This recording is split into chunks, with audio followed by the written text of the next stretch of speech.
Miss হবে না আপনার পছন্দের টিভি শো। দেখুন জি5 অ্যাপে একদম ফ্রি। তুমি আবার এসেছো কেন গো? ও, সেই পাখা সারাবার জন্য আসতে বলেছিলাম, সেই জন্য এসেছো? বাহ, তোমার কথার দাম আছে তো। তুমি মাকে কি বলছো? তুমি চিনো নাকি ওনাকে? চিনি তো, মিস্ত্রি, ভালো মিস্ত্রি। মিস্ত্রি? হ্যাঁ, আর তুই তো ফ্রিজ সারাবার জন্য মিস্ত্রি পাঠিয়েছিলিস, ভুলে যাচ্ছিস? হ্যাঁ, দিনে একটা ভালো মিস্ত্রি ধরেছিস অপু। ভালো মিস্ত্রি পাওয়া তো আজকাল ভাগ্যের ব্যাপার রে।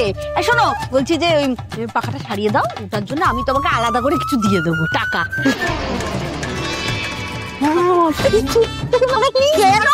করবো তোর বাবা মুখ চুপ চেপে ধরে সবসময় রাস্তার মধ্যে। ভালোকে ভালো বলতে পারবো না? ও তো ভালো কাজ করেছে, ভালো মিস্ত্রি, বড় মিস্ত্রি। আমার সব 24 টাকা যে ধার করেছিলে ওইটা আবার ফেরত দিয়ে গেছে। তো ভালো চেনে বাবা। তুমি আমার গাড়ি নিয়ে এসেছো? আপনি হলেন না, আমি তো বুঝতে পারছি না। 24 টাকা ধারও করবে, আবার গাড়ি করে আসবে, ব্যাপারটা তো কিছু বুঝতে পারছি না। ড্রাইভারি করবো?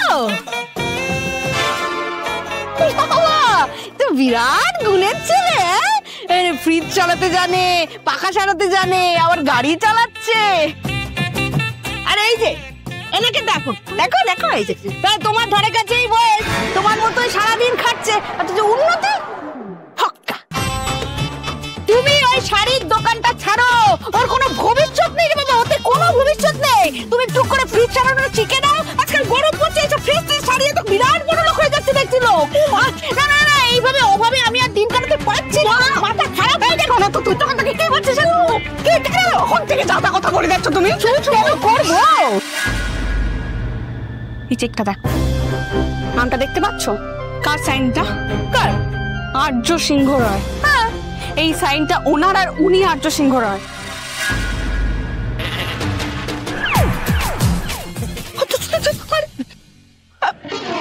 হ্যাঁ ঠিক আছে, আমি কিছু মাইন্ড করিনি। প্লিজ নো ওয়ারিজ, ঠিক আছে? স্যার আমি সরি স্যার, আমি মানে মা। অপর্ণা, এটা একটা সামান্য মিসআন্ডারস্ট্যান্ডিং, এর জন্য তোমাকে ক্ষমা চাইতে হবে না। এই ব্যাপারটাকে এইখানেই শেষ করো। আসলে আমি গেছিলাম আপনার অফিসে এই চেকটা ফেরত দেওয়ার জন্য, কিন্তু আপনি তখন অফিসে ছিলেন না। আমি জানি। স্যার এই চেকটা আপনি ফেরত দিয়ে নিন প্লিজ। আমি বলেছিলাম না, মানুষ চিনতে আমার খুব একটা ভুল হয় না।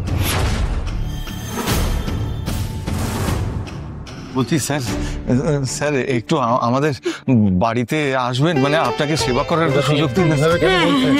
আমি মন থেকে বলছি স্যার, মানে আপনার মতো মানুষ আমাদের বাড়িতে পায়ের ধুলো দিলে মনে হয় স্বয়ং ঈশ্বর পায়ের ধুলো। প্লিজ এইভাবে বলবেন না, এভাবে বলে আমাকে লজ্জিত করবেন না।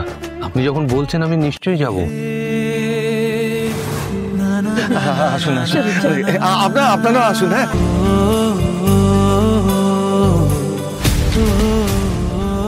মা ওনাকে ফ্রিজ মেকানিক ভেবেছেন, আর উনিও মেকানিকের মতন কাজ করে গেছেন।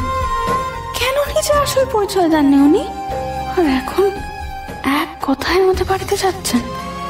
ওনার অফিস তো আমি দেখে এসেছি, ওনার মতন এত বড় মানুষ আমাদের বাড়িতে। জি5 ডাউনলোড করুন আর সব এপিসোড দেখুন একদম ফ্রি।